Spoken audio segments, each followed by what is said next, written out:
Eits, nungguin ya? Hari ini kita akan kedatangan seorang kapten loh. Mau tahu? Yuk, langsung aja mulai.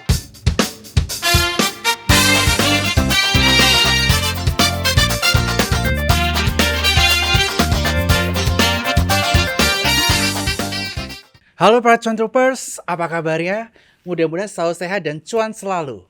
Kembali lagi bersama saya, Beros Jaya di acara Sukor Coffee Talk, di mana kita akan bahas kaitannya mengenai kehidupan para trader, serta strategi mereka menghadapi berbagai kondisi pasar, serta kehidupan pribadi para trader tersebut.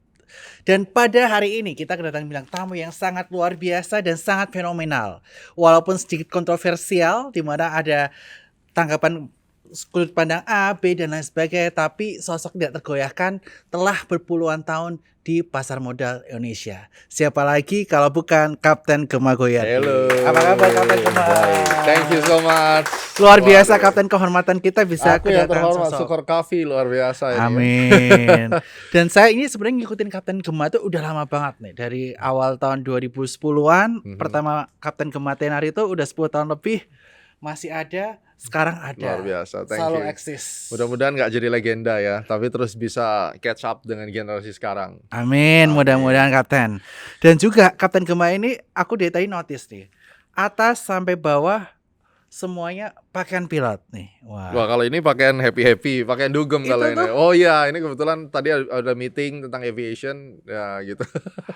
Oke. Dulu emang sempat ada cita-cita jadi seorang pilot? Dari Kapten? kecil ya, jadi dari umur 3 tahun, saya tinggal di Kalimantan, di Sampit tepatnya. Terus papa saya ajak kita ke airport kalau sore, di situ nggak ada mall ya, tahun zaman dulu 90-an ya. Hobinya adalah ngeliat pesawat waktu itu, wih pesawat tuh keren sekali. Jadi tertanam di kepala, ya entah kenapa setiap kali ngeliat pesawat saya suka. Dan itu menjadi impian, dan saya menjadi satu cerita buat semuanya. Impian saya tuh dulu jadi pilot, impian saya tuh punya pesawat, dan pingin punya kayak perusahaan penerbangan sendiri. Yes. Dan itu tercapai karena saya ada di pasar modal. Wah, tepuk tangan buat Kapten Gema. Jadi pasar saham yang menyebabkan Kapten Gema ini bisa menggapai semua Yes. cita-citanya. Mimpiku itu tercapai di pasar modal. Tentunya dengan izin Tuhan ya. Ya, Tapi ya. kalau kita cuma berdoa tidak berusaha kan ya susah gitu. Ya. Nah, boleh penasaran nih, Kapten. Hmm. Kapten cerita kalau bisa sukses jadi pilot dan punya pesawat segala macam karena di pasar saham. Mhm. Sejak umur berapa sih di pasar saham hingga akhirnya mendirikan Astronaci Institute plus hingga akhirnya semua mimpi terkabul? 4 Oktober 2007 itu adalah hari pertama saya membeli saham di Bursa Efek Indonesia. 4 Oktober 2007. 2007. Pada saat saya lahir tahun 86. Oke. Berarti 21 tahun ya. 21 tahun, Itu yes. adalah hari pertama saya beli. Jadi ya kalau generasi sekarang ada yang anak umur 20, 21 beli, ya itulah saya pada masanya gitu. Oh. Tapi saya bukan orang expired seperti yang Anda bilang. Saya bukan legend loh. Hari tambah hari kita develop sesuatu yang Betul. makin menggila tentunya dengan support dari Sukor makin wow kita Amin. gitu. Ya, jadi awal mulanya saya di pasar saham, terus di tahun 2007 mengalami kejatuhan sampai akhirnya belajar. Terus di tahun 2008-nya ada krisis subprime mortgage, itu Betul. mengerikan banget. IHSG turun sampai 60-70% ya waktu Iya, itu waktu ya? itu sampai 1089 kalau tidak salah, Gila. 1100-an lah. 1100-an dari Terus Dow 4.000 Jones. puncaknya ya? Itulah momen saya membuat analisis yang fenomenal pertama kali. Jadi sebenarnya saya mulai ngajar tuh tahun 2008 itu udah mulai. Ya. Dan saya bisa terinspirasi dari buku-buku yang standar technical analysis dulu, dan saya belajar sedikit fundamental waktu itu. Tapi saya berani membuat analisis itu pertama kalinya saya dinotis sama orang luar. Saya bikin Dow Jones itu turun sampai prediksi saya itu 5.000-an. Dan faktanya 6.500 sekian low-nya. Ya. Itu turun 50% dan itu sangat mengerikan banget. Terus kemudian di April 2008 saya mulai masuk ke dunia forex market, gold market. Jadi mulai masuk ke dunia leverage trading lah intinya. Yaudah, sejak saat itu terus membina diri sampai di tahun 2009 saya menemukan Astronaci itu, hubungan antara financial astrology dan Fibonacci. Dan itu di IHSG. Jadi lahirnya ilmu Astronaci itu di IHSG. Wow, lahirnya di IHSG Lahirnya di situ. ilmu Astronaci, yaitu Dan- astrologi dan Fibonacci. Dan analisis-analisis yang besar. Itu adalah waktu itu di Forbes 2011, mereka telepon kita bahwa saya dengar di Indonesia ada yang pakai financial astrology, tolong bicara sama Forbes Indonesia. Jadi analisis saya itu dimasukin di Forbes 2011. Wow. Nah itu kan mengerikan ya, kalau analisis saya salah gimana? Dan challenge mereka adalah kalau lu emang bisa menganalisis, coba tanggal berapa dan IHSG kemana 2011. Gila, sampai Itu ditulis di print. Gila. Kalau salah gimana kan itu? Iya, iya, iya. Ya bisa saja mungkin waktu itu saya kebetulan hoki dan mungkin ya waktunya Tuhan saya mulai masuk ke regional pada saat itu. Saya tulis tanggal 25 Juli 2011 di 4100. Itu hari Senin. Hari Jumat itu saya publish di inilah.com. Dulu ada portal berita itu ya. Masih ada sekarang juga. Masih ada kan? Iya. Ya itu saya tulis tanggal 22 Juli Jumatnya. Jadi selisihnya sehari lah, satu candle gitu ibaratnya. Dan itu kejadian, itu 3 minggu sebelum publish. Dan pada saat itu yang bikin saya nggak bisa hidup tenang karena dari 10 analis konsensus, waktu itu indeks masih 3.800 3 minggu sebelumnya. Iya. Itu mengatakan indeks bakal satu, saya sendirian yang kayak orang gila bilang indeks akan ke 4.100, targetnya situ, dan itu kejadian. Terus kemudian yang COVID, saya yang live pertama kali yang nyampaikan, this is the end of COVID, 24 Maret 2020 adalah bottomnya dan terjadi gitu kan. Ya. Yes. Jadi itu somehow adalah sebuah analisis yang memang fenomenal, yang gede, yang move-nya gede. Kalau yang kecil-kecilnya ya di YouTube kemarin, ini misalnya September kan, saya bilang tanggal 6 September dan tanggal 11 September akan ada turning point, terjadinya puncak, terjadi bottom, dan itu it's happen. Jadi memang Astronaci itu lahirnya di IHSG yang awalnya dari wave analysis, terus kemudian dari setiap formasi Elliott wave itu ternyata bisa dihitung time-nya. Oke. Gitu. Pak Gemato menyusun kurikulum Astronaci itu berapa lama? Hingga saat ini kurikulum yang saat ini udah ada CAT certificate ya? Ya, CAT Certified itu sertifikasi program yang sudah mendapatkan approval atau endorsement dari Kementerian Pendidikan. Karena kita punya yang namanya nomor pokok sekolah nasional untuk program itu. Ada. Terus dari American Financial Management, American Academy Financial Management, terus juga direcognize sebentar lagi sama salah satu university di Malaysia. Jadi kita mulai masuk ke Malaysia dan mereka sangat-sangat happy dengan kehadiran kita. Itu 2012 kita mulai. Jadi program sertifikasi 3 level. Jadi sampai sekarang berarti bersyukur udah 11 tahun ya. Dan melahirkan banyak trader dan analis dan fund manager. Jadi banyak yang sekarang masuk keterima di industri dan saya bersyukur, terima kasih banyak industri sekuritas. Mereka sekarang tahu kalau yang lulusannya dari CAT Certified itu udah tinggal hire dan udah pasti keren jadi analis gitu. Walaupun mereka tetap harus banyak belajar lagi dari senior-seniornya, tetapi setidaknya nggak bikin pusing headnya lah gitu. Betul. Ya. Masuk di sekuritas ya udah siap kerja, udah siap bikin report. Jadi itu perjalanannya. Kurikulumnya kita bangun selama 4 tahun. 4 tahun. Okay. Sampai 2012 kita launching yang pertama, terus makin hari ya pastinya ada perbaikan. Sekarang pun kita terus memperbaiki, tapi di era-era yang sekarang makin jelas kurikulumnya, ujian masuk dan ujian lulusnya juga makin jelas, dan kita bicara level 1 itu bicara tentang price action analysis, technical, dan fundamental valuation. Level 2 full tentang time dan astrologi trading.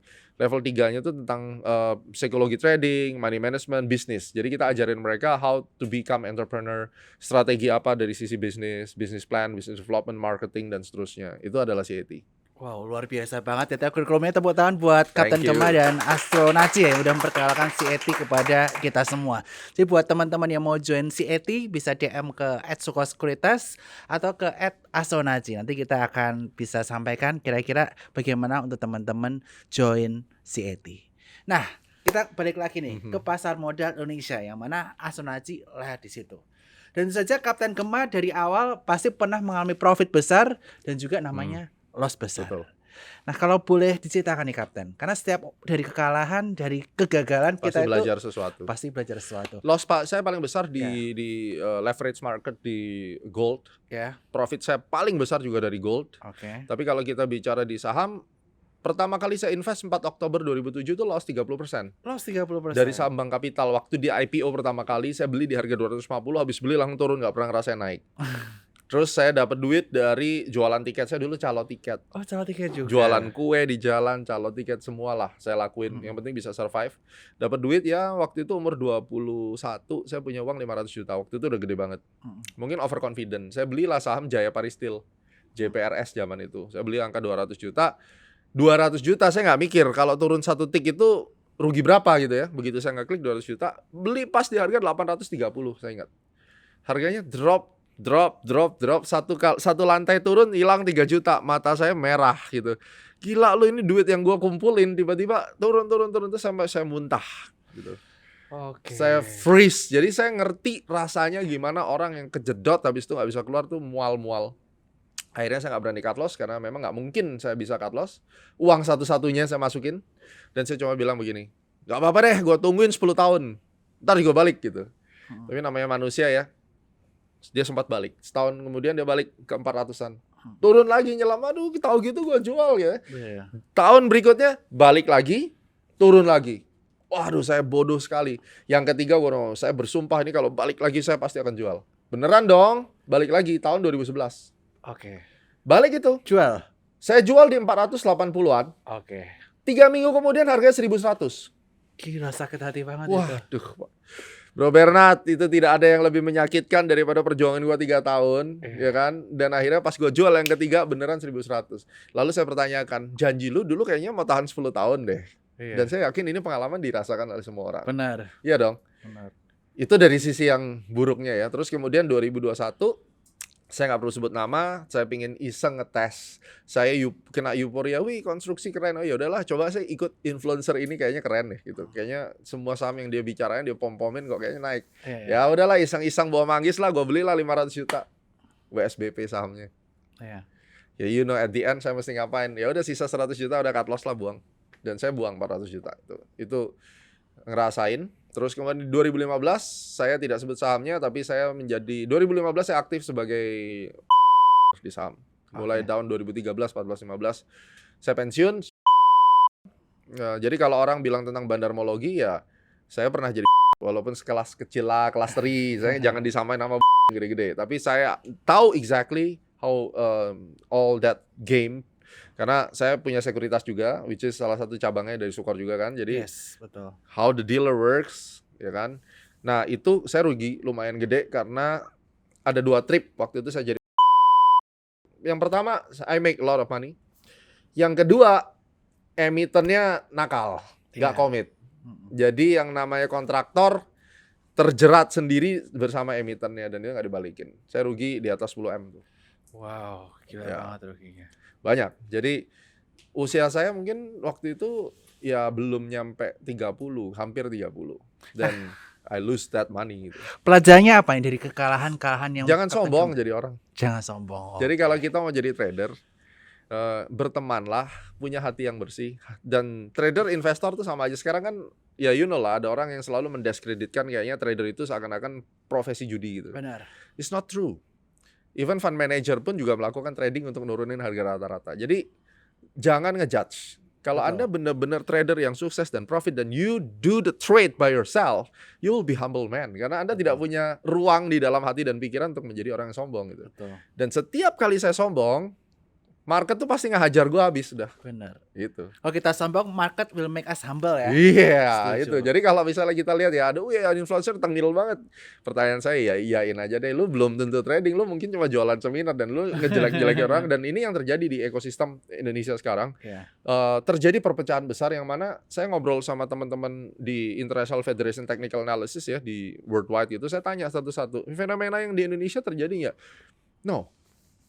Itu hanya negara kita gitu yang mana saling tikam gitu ya. Dan makanya podcast seperti ini saya senang untuk hadir untuk memberikan satu gambaran bahwa zaman saya dulu tidak seperti itu loh di 2007 ya kan, 2008 dan zaman sekarang ini harusnya lebih baik gitu. Marilah kita sama-sama bersatu sebagai investor Indonesia dan Sukor itu selalu mendukung dengan adanya edukasi seperti ini baik sekali gitu. Amin, mudah-mudahan ya kita bisa jadi glue-nya para influencer, para edukator saham kumpul di Sukor Sekuritas. Dan kalau Kapten Gema sendiri nih, saya mau tanya mengenai kiprahnya yang udah lebih dari 10 tahun di pasar modal. Tentu saja sebagai seorang edukator saham lebih dari 10 tahun bukanlah waktu yang sebentar ya. Apalagi kita kebiasaan di market yang gerakannya cepat, dalam detik pun berubah sehingga 10 tahun lebih itu rasanya lama banget. Sama ya nggak sih di market. Nah kira-kira gimana supaya Kapten Gema terus konsisten hingga udah 15 tahun di market saat ini? Total waktu saya adalah 16 tahun dan ini adalah life dedication. Oke. Ini yang penting. Umur saya sekarang 37, udah hampir masuk ke klub 40 lah ibaratnya. Tidak bisa buat saya untuk resign dari pasar modal dan mencari bisnis yang lain, itu udah nggak mungkin. Jadi ini udah life dedication dan papa saya udah ngomong, dulu papa saya itu tidak setuju loh waktu saya masuk ke pasar modal. Sampai akhirnya sekarang the whole company, my family join, ya kan, adik saya sebagai CEO-nya, terus managing director juga, my father as a chairman, my brother-in-law sebagai business development director, menjadi satu kan gitu. Karena papa saya ngomong, you're 20 years old dan bagi dia adalah lu mesti decide sekarang. Lu punya kesempatan 10 tahun untuk screw up, dan setelah lu umur 30, there's no turning back. Artinya lu harus dapetin 1 triliun pertama lu. Target 1 triliun pertama itu papa udah kasih waktu saya umur 20. Papa nggak mau tahu, pokoknya papa udah nggak ada, lu umur sepapa harus punya 1 triliun. Nah itu kan beban berat banget. Iya kan? Nah jadi untuk bisa konsisten, jalan satu-satunya kalau Bro Bernard lihat banyak orang bilang, oh itu orang keras banget ya, galak banget ya gitu. Karakter saya seperti ini tuh terbentuk dari market. Itulah real trader, real investor. Anda akan lihat perubahan hari demi hari. Kalau lu udah sampai 16 tahun dan lu benar-benar bergaul sama market, ada satu karakter yang pasti terlihat. Black or white, nggak ada gray. Itu udah pasti. Karena lu nggak akan bisa gray dan lu make money. Benar. Either lu hancur atau lu, ya gua nggak tahu jadi apa gitu kan. Jadi salah satu solusinya adalah lu mesti committed. Jadi waktu gua memutuskan masuk ke pasar modal, it means that my life dedication, whatever happen, I have to survive. Mungkin saya nggak bisa sekaya George Soros atau Warren Buffett. Nasib orang beda-beda. Jadi jangan pernah ngomong, ya kalau dia tahu asuransi dia pasti lebih kaya dari Warren Buffett. Belum tentu. Saya ini adalah orang yang mungkin bandel gitu. Warren Buffett orang yang baik, yang banyak pahalanya. Gue mungkin nakal gitu. Jadi gue nggak bisa sekaya dia. Tapi ya, at the end of the day, this is my choice, then I have to survive. Anak-anakku nanti bagaimana? Dunia financial market ini satu rahasia. Bapakku sampai setuju aku masuk sini. Ini adalah unlimited business. Kalau nggak mungkin dong perusahaan gede IPO. Betul. Iya dong. Cari duit, dari ambil duitnya buat top up ke bisnisnya. Itu konsep yang gue pakai, terjadilah yang namanya tradepreneur. Saya bukan trader atau investor yang for living. I have my passion. Aku punya bisnis, aku suka ngajar, aku punya aviation. So, semua butuh modal. Ya gue cari dari pasar modal untuk saya masukin. Ya itu kuncinya. Jadi unlimited business, anak-anakku saya pastikan SD dia udah ngerti. Gue akan perkenalkan dengan dunia finance. Dia suka atau tidak, pokoknya lo harus ngerti. Karena apa?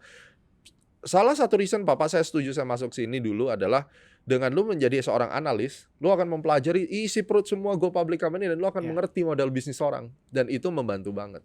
Jadi itulah komitmen saya kenapa gue bisa sampai ada hari ini. Karena gue dapat banyak banget belajar kehidupan dari market. Dan I get a lot of money from market.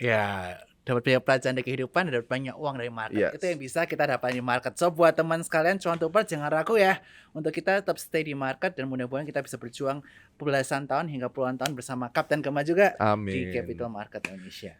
Nah, Kapten Gemma. Saya sambil minum ya. Sambil minum asik banget kopinya. Asik, dan apalagi topik yang kita bahas habis ini lumayan kontroversi. Enak banget. Enak kan? Ini Sukor Coffee by Sukor Sekuritas. Wow. Udah minum kopi dingin karena pertanyaan kita bakal hot nih habis ini, Kapten. Siap. Kaitannya mengenai asuransi nih. Karena tentu saja Kapten juga tahu ya di Clubhouse waktu itu kita bikin topik ini ramai banget yang nonton. Yang nanya juga gila-gila semua. Belum di forum-forum yang lain. Dan ini menunjukkan banyak orang yang curious nih mempertanyakan ataupun kadang juga dia menghujat nih mengenai konsep keilmuan asuransi yang dikembangkan oleh Kapten Gemma di tahun 2011 yang lalu. Nah, bagaimana Kapten Gemma menanggapi para netizen ini? Saya sampai punya quote dan saya taruh itu di disertasi S3 saya. Salah satu motivasi saya untuk menjadi dokter, saya kuliah 6 tahun loh. Saya termasuk dokter yang tidak cepat lulusnya 6 tahun karena saya butuh research yang lebih lama. Tujuannya adalah untuk membuktikan pada dunia bahwa ilmu asuransi itu secara empiris terbukti. Kalau sudah dibuktikan secara empiris dan kamu menolak itu, artinya you are not against asuransi, you're against to academical. Betul. Tidak ada di dalam alam semesta ini kalau semua sudah dibuktikan secara empiris. Kalau kamu tidak suka, lu jangan menghujat. Silakan buat antitesisnya. Setuju dong? Setuju. Kalau gue secara riset mengatakan IASG dan gold itu bisa dihitung time-nya, lu nggak suka, jangan menghujat saya. Karena pada saat kamu menghujat saya, kamu juga menghujat dirimu yang mungkin punya S1 atau S2 atau S3. Betul. Kalau kamu tidak suka, silahkan buat antitesisnya, buktikan secara akademis bahwa astrologi salah. Saya dengan senang hati dan rendah hati untuk belajar, untuk memperbaiki. Nah, yang kedua, di dalam disertasi saya tulis, jangan gunakan keterbatasanmu untuk menilai dunia yang tak terbatas. Ini penting sekali dan ini yang membuat saya belajar rendah hati, menerima open-minded semua fenomena yang terjadi. Ada yang tipu-tipu, ada. Kan ada justifikasinya. Jangankan saya ini hanya sebutiran debu dibandingkan semua orang top 100 yang ada di Indonesia. Anda belajar dari Pak Tirta. Pak Tirta itu kurang dihujat apa ketika dia memperkenalkan Aqua? Ya. Lu gila, jual minum lebih mahal daripada minyak.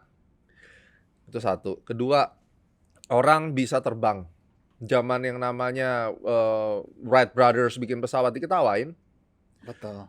Nabi Nuh bikin bahtera 40 tahun diketawain. Iya. Nah itu kan kita ngomong Nabi Nuh. Yang keempat Pak Jokowi udah nyata-nyata bikin infrastruktur dan bangun negara yang begitu bagus selama 10 tahun tetap aja dihujat kan. Iya, ada yang Jadi hujat. memang akhirnya saya ambil kesimpulan negara ini kalau nggak hujat nggak makan. Kalau lu nggak hujat rasanya ada yang kurang vitaminnya. Iya. Nah akhirnya bagaimana saya menyikapi? Marah, pasti marah. Ya pastilah manusiawi. Tapi saya merasa bahwa kalau tidak ada yang menghujat, Astronaci tidak akan maju lebih tinggi lagi. Jadi buat semua yang benci sama Astronaci, jangan hujat saya, puji-puji aja saya terus. Karena orang yang dipuji pasti akan makin lengah dan makin turun. Betul. Tapi kalau lu hujat gua terus, saya adalah orang yang senang tantangan. Makin lu hujat, gua akan makin kasih produk yang bikin lu tambah pusing lagi. Kenapa? Karena produknya akan makin wow gitu. Jadi itu saya belajar untuk bisa mengaccept dan mudah-mudahan ya makin banyak orang yang bisa mengerti lah. Karena Astronaci itu pada dasarnya untuk semua orang. 4-dimensional analysis, ada makroekonomi, fundamental valuation-nya, technical analysis, sama astrologinya untuk ngitung time. As simple as that. Ya. Oke, jadi intinya teman-teman ya, Astronaci telah dibuktikan nih keilmuannya. Udah sampai ada disertasi ya di doktoralnya Kapten Kemah dan sudah dibuktikan kalau semuanya itu sesuai dengan keilmuan yang ada. Jadi kalau teman-teman penasaran, daftar CAT di @sukosekuritas atau di @astronaci. Mantap. Oke Kapten, tadi kita udah bahas banyak nih mengenai saham, mengenai kehidupan Kapten, Astronaci dan juga CAT. Saya pengen tahu nih mengenai personal dari Kapten Kemah sendiri. Pasti tiap orang ada up and down-nya dan Kapten Kemah berada di fase yang paling rendah dalam hidup juga. Nah kalau fase paling rendah Kapten Kemah dalam hidup, kapan dan ketika mengalami momen apa nih? Bukan saya sombong, bukan saya arogan, tapi saya tidak pernah menganggap hidup saya di dalam fase yang paling rendah. Wow, luar Why? biasa. Kenapa nih Kapten? Karena Tuhan mengajarkan pada kita bersyukurlah dalam segala hal. Oke. Dan saya selalu pegang Roma 8 ayat 28. Ini yang ditanamkan sama bapak saya. Dan ini yang penting sekali untuk orang tahu kenapa Gema begitu optimis kalau tadi bilang tak tergoyahkan kan? Iya, tak tergoyahkan. Kok bisa? Roma 8 ayat 28. Itu sampai ada film di Netflix, Manifest judulnya. Oh, Manifest. Itu Rome 8:28. Allah turut bekerja dalam segala sesuatu untuk anak-anak yang dikasihinya yang akan membawa kebaikan. Jadi kalau dikatakan gua berada di titik terendah pun, ini pasti atas seizin Tuhan dan pasti akan membawa kebaikan untuk gue di masa depan. Jadi apa? Enjoy aja gitu kan, nikmati saja. Nah, sampai akhirnya saya lupa kapan titik terendah. Mungkin hari ini adalah titik terendah. Kenapa? Karena gue capek harus kerja bro. Iya kan? Mungkin 20 tahun lagi pada saat gue punya 1 triliun, you akan tanya, kita udah sama-sama kakek lah gitu. Kapan ya bro, gue mah dulu terendah waktu gue minum kopi podcast. Nah itu terendah, kenapa? Karena gue habis meeting satu harus ketemu lu lagi kan. Gue gak bisa ongkang-ongkang kaki di Bahama. Berarti ya ini hidup terendah gue gitu. So bagi saya tiap hari adalah blessing. Walaupun saya harus mengalami kesulitan, that's my blessing. Oke. That's it. Good. Jadi buat cuan troopers ya, walaupun dalam setiap permasalahan yang ada kita harus bersyukur nih. Semua adalah blessing untuk memperkuat kita menjadi pribadi yang lebih baik. Luar biasa Kapten Kemah. Sekali lagi thank you banget buat cuan troopers sudah hadir di acara Sukor Coffee Talk hari ini bersama dengan Kapten Kemah. Sekali lagi thank you banget buat waktunya udah sibuk-sibuk ngurusin company, nerbangin pesawat, masih sempat kantor Sukor. Harus. Thank you ya Bro Bernard. Makasih semuanya. Yes, dan buat para cuan troopers jangan lupa untuk join Sukor Coffee Talk di episode selanjutnya di mana kita akan membahas mengenai kehidupan para trader maupun influencer saham lainnya hanya ada di Sukor Coffee Talk. See you dan bye-bye di Sukor Coffee Talk selanjutnya.